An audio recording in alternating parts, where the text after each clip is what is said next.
And it's confirmed as of February 18. Yun na nga. Vice President Sara Duterte tatakbo as president for 2028 election. Woohoo! Ang aabangan natin ngayon is kung ano ang maging resback ng mga kalaban niya sa politika. For now, watch the confirmation.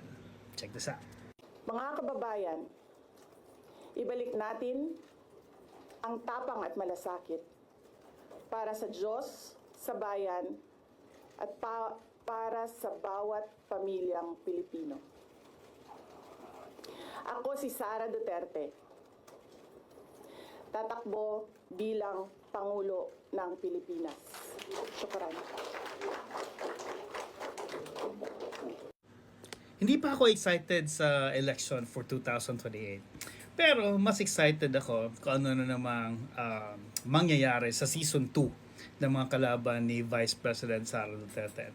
I'm pretty much sure may mga panibago na naman yang for impeachment, right?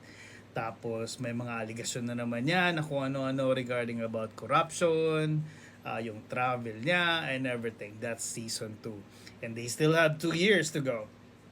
Right, to create a lot of things, a lot of chaos kung sa baga.